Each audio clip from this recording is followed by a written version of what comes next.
ابھی آپ کو براہ راست یہ چلیں گے، وزیر اعظم عمران خان گلگت بلتستان کے قومی دن کی پریڈ میں شریک ہے۔ موقع پہ آیا ہوں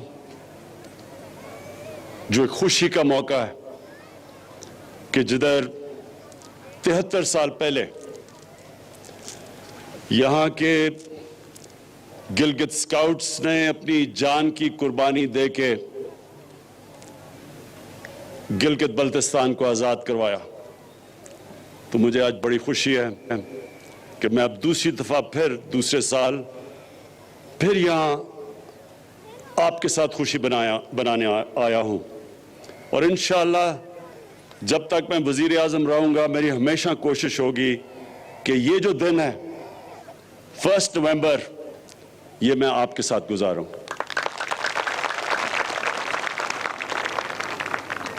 میں گلگت 15 سال کی عمر پہ پہلی دفعہ آیا، تب یہ کاراکورم ہائی وے بن رہا تھا۔ میں اپنے اسکول کی ٹریکنگ ٹیم کے ساتھ آیا، اور وہ جو 15 سال سے مجھے ٹریکنگ کا شوق ہوا وہ آج تک ہے، اور وہ اس لیے کہ اس سارے علاقے میں جو ٹریکنگ ہے وہ دنیا میں کہیں نہیں ہے۔ یہ وہ اللہ نے اس علاقے میں وہ خوبصورتی دی ہے، اور اس طرح کے جو پہاڑ ہیں اور ان پہاڑوں کے اندر جو علاقے ہیں وہ کہیں دنیا میں نہیں ہیں۔ تو میں صرف میرا پرائم منسٹر بننے کا ایک نقصان یہ ہوا کہ میں اب ٹریکنگ نہیں کر سکتا، لیکن جب بھی موقع ملا تو انشاءاللہ یہاں پھر سے آؤں گا ٹریکنگ کرنے کے لیے۔ خواتین و حضرات، آج ایک تو خراج تحسین پیش کرنا تھا گلگت سکاؤٹس کو اور ان شہداء کو جنہوں نے قربانیاں دے کے اس علاقے کو آزاد کروایا۔ دوسرا، میں نے آج گلگت بلتستان کے لوگوں کو دوسری بھی مبارک دینی تھی، اور وہ یہ کہ جو ہم نے فیصلہ کیا ہے کہ گلگت بلتستان کو پروونشل سٹیٹس دینا ہے، جو ان کی ڈیمانڈ تھی بڑی بڑی دیر کی، اور یہ یو این سیکیورٹی کاؤنسلز کی ریزولوشن کے بیچ میں رکھتے ہوئے ہم نے فیصلہ کیا ہے۔ وہ سیکیورٹی کاؤنسل کی جو ریزولوشنز ہیں اس کے بیچ میں ہم نے فیصلہ کیا ہے، لیکن مجھے پتا ہے کہ یہاں کے نوجوانوں کی بہت دیر کی ڈیمانڈ تھی، تو میں آج اس کی بھی مبارک دیتا ہوں۔ اب جہاں تک پیکیج کی بات کی اور ڈیولپمنٹ کی، وہ میں آج بات اس لیے نہیں کر سکتا کیونکہ الیکشنز کے دن ہے، لیکن میں صرف یہ کہتا ہوں کہ ہماری گورنمنٹ کی پالیسی، خاص طور پہ ہماری گورنمنٹ کی پالیسی یہ ہے کہ اپنے کمزور طبقے کو اٹھایا جائے، جو ہمارے غریب ہیں، جو پیچھے رہ گئے ہیں، جو 25% پاکستانی غربت کی لکیر سے نیچے ہیں۔ سب سے بڑی پرائیورٹی ہے کہ ان کو ہم کیسے اوپر لے کے آئیں، اور دوسری جو پاکستان کے علاقے پیچھے رہ گئے ہیں، جس طرح گلگت بلتستان پیچھے رہ گیا ہے، اور اس کی بہت بڑی وجہ یہ تھی کہ یہ کٹ آف تھا۔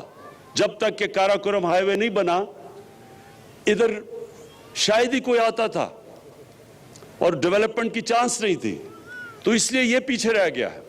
لیکن ہمارا قبائلی علاقہ بھی پیچھے رہ گیا ہے، بلوچستان بھی پیچھے رہ گیا ہے، سارے جو مغربی ڈسٹرکٹس ہیں پنجاب کے اندرون سندھ وہ پیچھے رہ گئے ہیں۔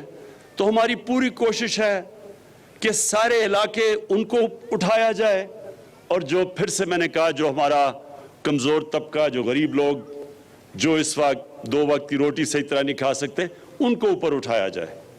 تو انشاءاللہ آنے والے دنوں میں آپ دیکھتے رہیں گے کہ ہم جس طرف جا رہے ہیں، ہماری جو سارا ڈیولپمنٹ کا پروگرام ہے وہ جائے گا ہی اس طرف، ان علاقوں میں جو پیچھے رہ گئے۔ میں کیونکہ آج میرے فوجی بھی سامنے کھڑے ہیں، جوان سامنے کھڑے ہیں، میں ساری اپنی قوم کو اہمیت بتانا چاہتا ہوں کہ کتنا ضروری ہے ایک مضبوط فوج کی، ایک مضبوط فوج کا ہونا پاکستان کے لیے۔ یہ میں اپنی ساری قوم کو بھی بتانا چاہتا ہوں۔ آج اب ساری مسلمان دنیا میں دیکھیں، شروع کریں لیبیا سے، پھر صومالیہ پہ جائیں، پھر سیریا جائیں، پھر یمن جائیں، پھر افغانستان کو دیکھیں، پھر عراق کو دیکھیں، تباہی مچی ہوئی ہے، یا جنگیں ہو چکی ہیں یا ہو رہی ہیں، لیکن عوام مشکل میں ہے، مشکلوں کا سامنا کر رہے ہیں لوگ۔ اور اس کے بعد یہ دیکھیں کہ ہمارے ملک کا جو اس وقت ہمسایہ ہے، ہندوستان میں آج وہ حکومت آئی ہے جو پچھلے 73 سال میں سب سے زیادہ انتہا پسند، مسلمانوں سے اور پاکستان سے نفرت کرنے والی، جو وہ ہندوستان میں مسلمانوں سے کر رہے ہیں، جو دو انہوں نے قانون بنائے، سٹیزن شپ لا اور ایک اور رجسٹریشن لا، یہ ہیں ہی مسلمانوں کی طرف کہ ان کو ایک برابر کا شہری ہندوستان میں نہ سمجھا جائے۔ اور جو انہوں نے کشمیر میں کیا 5 اگست 2019 کو، کسی ہندوستان کی حکومت نے وہ نہیں کیا کشمیر کے لوگوں سے، جو اس انتہا پسند، ریسسٹ، ٹوٹیلیٹیرین، جو ریشل سپریمیسی میں بلیو کرتی ہے، باقی انسانوں کو برابر نہیں سمجھتی، ہندوتا کا جو نعرہ لے کے آئی ہے، انہوں نے جو کشمیریوں پہ ظلم کیا، کبھی اس طرح کا ظلم پہلے نہیں ہوا۔ تو اس تناظر میں دیکھنا چاہیے کہ کتنی ضرورت ہے آج ہمیں ایک مضبوط پاکستان کی فوج کی اور سیکیورٹی فورسز کی۔ کوئی ہفتہ نہیں گزرتا جب ہمارے سیکیورٹی فورسز اپنی جان کی قربانیاں نہیں دیتے۔ پرانے قبائلی علاقہ جو مرج ڈسٹرکٹس ہیں، اب ادھر سے لے کے اب بلوچستان، کراچی میں بھی کبھی کبھی ایک پورا پلان سے پاکستان کے خلاف دہشت گردی کی جا رہی ہے۔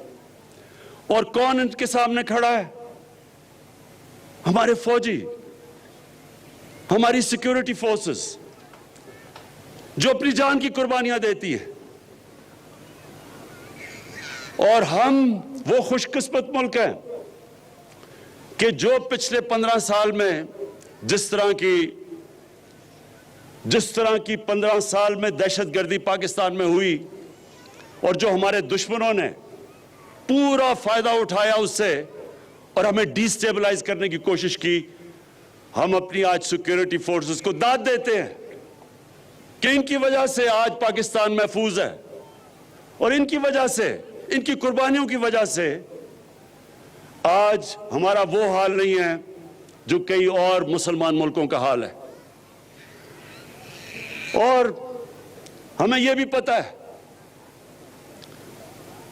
کہ یہ جو نریندر موڈی کی حکومت ہے، یہ ہر قسم کا اندر انتشار صرف دہشت گردی کے ذریعے نہیں، جو ان کا کلبھوشن یادو نے جو بتایا کہ کیسے بلوچستان میں اور کراچی میں اس کی مشن تھی دہشت گردی کرنے کی، یہ اندر اور انتشار پھیلا رہے ہیں۔ شیعہ سنی کی لڑائی، پلان کیا ہوا تھا کہ شیعہ اور سنی کے عالموں کو قتل کروائیں تاکہ انتشار پھیلے، اور وہ بھی میں آج داد دیتا ہوں اپنی انٹیلیجنس ایجنسیز کو کہ جنہوں نے بہت ان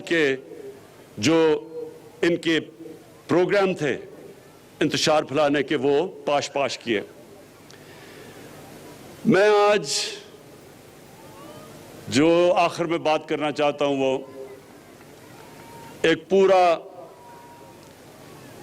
ایک آج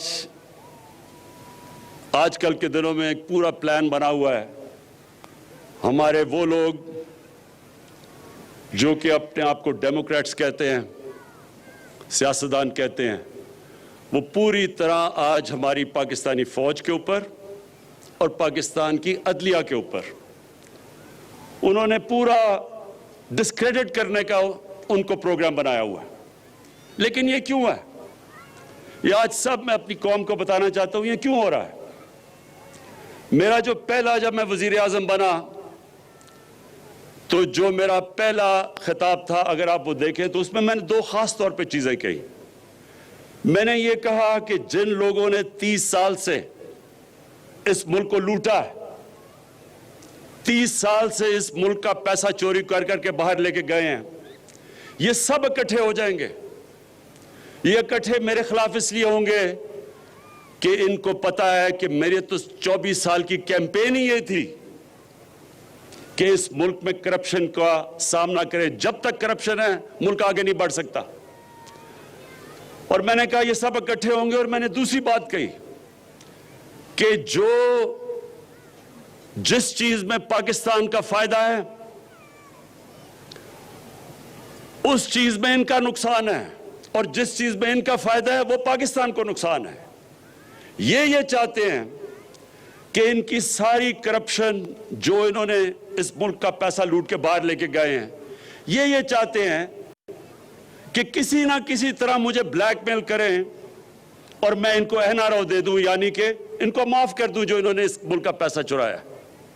پاکستان کا فائدہ ایک چیز میں ہے کہ یہاں قانون کی بالادستی قائم ہو, طاقتور اور کمزور کے لیے قانون بنے.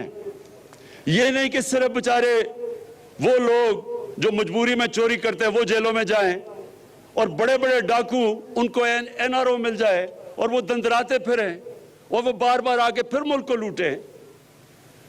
قانون کی بالادستی کا مطلب کہ طاقتور اور کمزور کے لیے ایک قانون. اگر طاقتور چوری کرتا ہے تو اسی طرح احتساب ہو جو عام آدمی کا ہوتا ہے. تو یہ میں نے کہا کہ ان کا جو انٹرسٹ ہے وہ پاکستان کے انٹرسٹ کے خلاف ہے, اور یہ آج ثابت ہو رہا ہے. سب اکٹھے بھی ہو گئے ہیں اور پوری طرح بلیک میل. پہلے انہوں نے مجھے بلیک میل کرنے کی کوشش کی, معاشیت پہ, الیکشن جی غلط ہو گیا, ہم نے کہا کھول دو الیکشن, ادھر سے بھی بھاگ گئے. معاشیت اللہ کا شکر ہے کہ ایک وہ ملک کے چھوڑ کے گئے تھے جس کا دیوالیہ نکلا ہوا تھا, اللہ کا کرم ہے کہ وہ بھی صحیح طرف لگ گیا ہے. اس کے بعد کرونا کے اوپر انہوں نے کوشش کی. آج دنیا اکنالج کرتی ہے کہ جس طرح پاکستان کرونا سے نکلا ہے شاید ہی کوئی اور ملک نکلا ہو. پھر فیٹف کے اوپر جو ہندوستان پوری کوشش کر رہا تھا کہ پاکستان کو فیٹف میں بلیک لائیں, اس پہ بلیک میل کرنے کی کوشش کی, اس میں بھی میں بلیک میل نہیں ہوا. تو اب انہوں نے پاکستانی فوج کی طرف, پاکستان کے آرمی چیف, ISI کے چیف کے اوپر اب انہوں نے بندوقیں تانی ہوئی ہیں. پہلے تو میں آج اللہ کا خاص شکر ادا کرتا ہوں کہ اگر یہ ISI کے چیف کو اور آرمی چیف کے خلاف بات کر رہے ہیں, اس کا مطلب میں نے بالکل ٹھیک ان کو منتخب کیا. یہ میری سلیکشن بالکل ٹھیک تھی, کیونکہ اگر یہ ڈاکو ان کے خلاف بول رہے ہیں اس کا مطلب وہ ٹھیک لوگ ہیں. دوسری, میں آپ سب کے لیے, اپنی قوم کے لیے ایک چیز کہنا چاہتا ہوں کہ آپ اگر اسلام کی تاریخ پڑھیں, بر صغیر میں مسلمانوں کی تاریخ پڑھیں, تو مسلمان بہت کم, جب مقابلہ ہوتا تھا دشمن کا اور مسلمانوں کا, ڈٹ کے مقابلہ کرتا تھا مسلمان. لیکن نقصان مسلمانوں کو تب سب سے زیادہ پہنچایا مسلمانوں کے میر جعفر اور میر صادق نے. یہ وہ غدار تھے جو اندر سے سازش کر کے مسلمانوں کو, انہوں نے ان قوموں کو غلام بنا دیا صرف ذاتی فائدوں کے لیے. قرآن شریف میں منافق کا درجہ کافر سے نیچے رکھا ہوا ہے کیونکہ وہ آپ کا بننے کی کوشش کرتا ہے، وہ اندر سے جڑیں کاٹ دیتا ہے۔ جنگ خندق میں جب نبی صلی اللہ علیہ وسلم مکہ کے کفار کا مقابلہ کر رہے تھے تو اتنا ہی بڑا جتنا کفار کی فوج تھی، اندر منافقین سے خطرہ تھا، اور اس لیے اللہ نے کہا تھا کہ ان کا درجہ کافر سے نیچے ہے، یہ زیادہ نقصان پہنچاتے ہیں۔ اور آج ہم پاکستان کے میر جعفر، میر صادق اور میر ریاض صادقوں کو دیکھ رہے ہیں۔ یہ وہ لوگ ہیں، یہ وہ لوگ ہیں جو آج نریندر مودی کی زبان بول رہے ہیں۔ دنیا نے کہا کہ جس طرح پاکستان نے پلوامہ کے بعد اپنے آپ کو کنڈکٹ کیا، مجھے سارے دنیا کے ہیڈز آف سٹیٹ کے مبارکی کے میسیجز آئے، اور یہ آج کہہ رہا ہے کہ جناب پاکستان نے ڈر کے کیا، جو کہ نریندر مودی نے ساری الیکشن کیمپین کی تھی اس پہ۔ اور سارا مقصد ان کا مقصد ہے کیا؟ سارا مقصد ایک ہے کہ کسی نہ کسی طرح عمران خان بلیک میل ہو کے ان کی اربوں روپے کی لوٹی ہوئی دولت جو باہر لے کے گئے ہیں، وہ کسی طرح اس کے لیے NRO دے دے، معاف کر دے۔ میں آج اپنی ساری قوم کو کہنا چاہتا ہوں کہ عمران خان کبھی ان ڈاکوؤں کو معاف نہیں کرے گا، بلکہ جس طرح انہوں نے ہماری عدلیہ کو اٹیک کیا، عدلیہ کے اندر بھی کوشش کر رہے ہیں کہ ایک جج کو اوپر چڑھا دیں۔ جب ان کو معاف کیا گیا حدیبہ پیپر مل میں سپریم کورٹ نے، تو تب عدلیہ ٹھیک تھی، لیکن جب ان کے خلاف 5 ممبر بینچ کا فیصلہ آتا ہے جو آج باہر بھاگا ہوا ہے، اس کے اوپر منی لانڈرنگ کا فیصلہ آتا ہے، تو تب عدلیہ بری ہے۔ اسی طرح جو فوج کے اوپر پریشر ڈالا ہوا ہے، یہ صرف اور صرف کوشش ہے کہ کسی طرح ہم اتنے پریشر میں آئیں کہ ہم ان کو معاف کر دیں۔ اب تک میرا پورا زور تھا پاکستان کی معیشت ٹھیک کرنے کا، کیونکہ ہمارے ملک کی معیشت کا بہت برا حال تھا۔ معیشت کے اوپر ابھی بھی میں زور لگاؤں گا۔ یہ میں آپ سب کو کہہ دوں کہ ابھی بھی انشاءاللہ معیشت پہ زور لگا رہے ہیں، کیونکہ وہ اللہ کا کرم ہے، صحیح طرف نکل گئی ہے۔ لیکن اب میں قانون کی بالادستی کے اوپر اتنا ہی زور لگاؤں گا۔ جو سٹیٹ کے ادارے ہیں، ان کو اب میں خود دیکھوں گا کہ اس ملک میں قانون کی بالادستی قائم کرے، اور یہ جو طاقتور، اس ملک کے طاقتور مجرم، یہ جو اس ملک کو بلیک میل کرنے کی کوشش کر رہے ہیں، ان کو قانون کے نیچے لے کے آئیں۔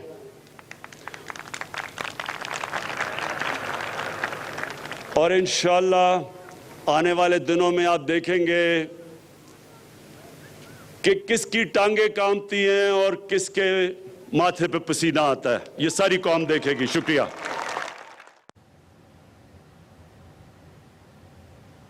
وزیر اعظم عمران خان جو کہ اس وقت گلگت بلتستان کے آزادی پریڈ سے خطاب کر رہے تھے، آج ہی پہنچے ہیں وہاں پر، اور انہوں نے خطاب کرتے ہوئے کہا کہ خود کو جمہوریت پسند کہنے والی سیاسی جماعتوں نے پاکستان اور عدلیہ کو نشانہ بنانے کا پلان بنایا ہوا ہے۔ انہوں نے کہا کہ ہماری سیکیورٹی فورسز کی قربانیوں کی وجہ سے آج پاکستان محفوظ ہے۔